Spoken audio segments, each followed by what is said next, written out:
Assalamualaikum warahmatullahi wabarakatuh. Hai semuanya, selamat datang di video ini. Kali ini kita akan bahas sesuatu yang sangat menarik dan relevan dengan kehidupan kita, yaitu teori arketip dan ketidaksadaran kolektif dari Carl Jung, seorang psikolog yang berasal dari Swiss, dan ia merupakan salah satu murid Sigmund Freud. Namun, Jung memiliki pendekatan yang berbeda. Jika Freud lebih fokus pada pengalaman, masa kecil dan libido, tapi Jung memperluas pemahaman psikologi ke aspek yang lebih universal.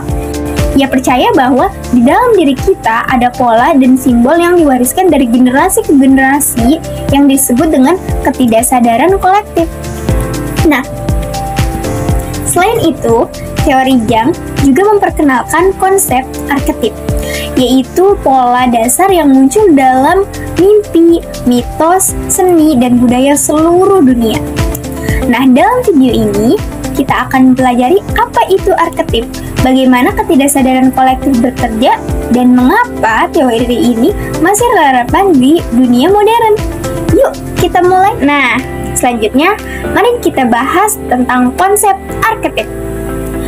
Pertama, mari kita bahas apa itu arketip. Arketip adalah pola universal yang ada dalam pikiran manusia. Pola ini muncul dalam berbagai bentuk, seperti karakter dalam cerita, simbol, dan budaya, atau bahkan cara kita menghadapi masalah hidup.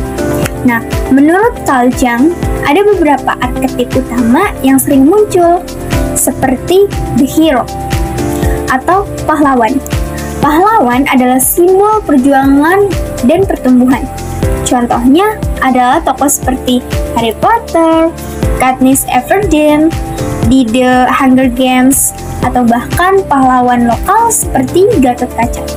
Yang kedua ada the shadow, yaitu bayangan. Adalah sisi gelap atau tersembunyi dari diri kita. Jadi ini tuh adalah sisi yang tersembunyi yang mungkin kita aja nggak tahu kalau sisi ini tuh ada. Nah, ini adalah bagian yang sering kita tolak, seperti rasa iri, ketakutan, atau kebencian. Jika tidak dikendali, bayangan ini bisa mempengaruhi perilaku kita tanpa kita sadar. Yang ketiga ada the anima dan animus. Anima adalah sisi feminin yang ada dalam diri pria. Nah, sedangkan animus sebaliknya, yaitu sisi maskulin yang ada dalam diri wanita. Nah, konsep ini penting untuk kita pahami keseimbangan dalam diri kita. Nah, selanjutnya ada the wise old man or woman. Jadi, ini adalah simbol kebijaksanaan. Jadi seperti Dumbledore di Harry Potter atau Gandalf di The Lord of the Rings. Jadi, Carl Jung ini percaya bahwa arketip ini muncul dalam mimpi kita, cerita rakyat, dan bahkan film-film modern. Mereka membantu kita memahami peran kita dalam hidup dan memberi kita panduan untuk menghadapi tantangan. Kemudian, yang ketiga, ada ketidaksadaran kolektif. Jadi, sekarang kita bahas ketidaksadaran kolektif. Nah, berbeda dengan kesadaran pribadi yang berisi pengalaman dan ingatan individu, ketidaksadaran kolektif adalah lapisan yang lebih dalam, yang diwariskan dari generasi ke generasi. Ketidaksadaran kolektif ini berisi simbol-simbol universal yang dikenal sebagai archetypal image.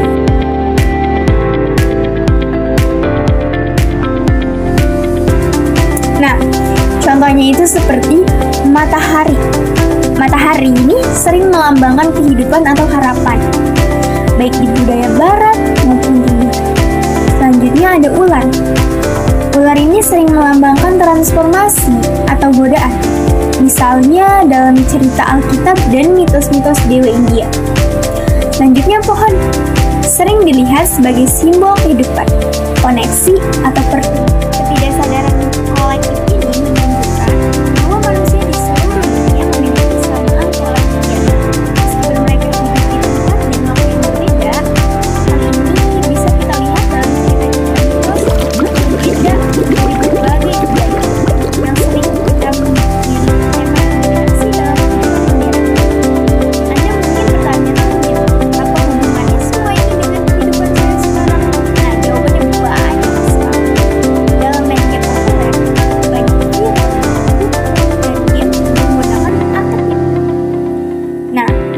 pondasi cerita mereka.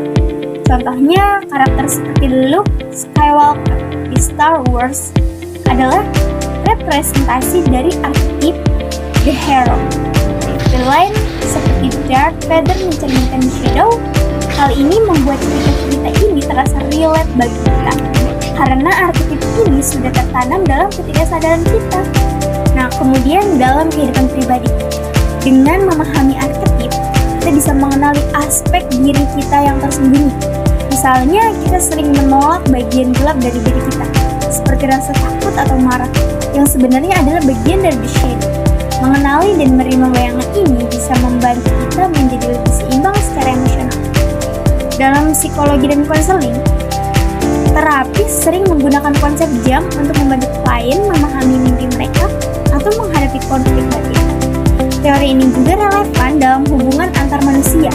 Dengan memahami arketip the anima and the animus, kita bisa lebih menghargai sifat feminin atau maskulin dalam diri pasangan kita.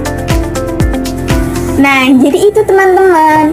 Itulah penjelasan singkat tentang arketip dan ketidaksadaran kolektif dari Carl Jung. Konsep ini membantu kita memahami diri sendiri, hubungan bahkan budaya yang kita miliki. Semoga video ini bermanfaat untuk kalian semua. Jangan lupa untuk eksplorasi lebih dalam tentang teori ini. Dan jangan tinggalkan komentar jika ada pertanyaan atau pendapat. Sampai jumpa di video berikutnya.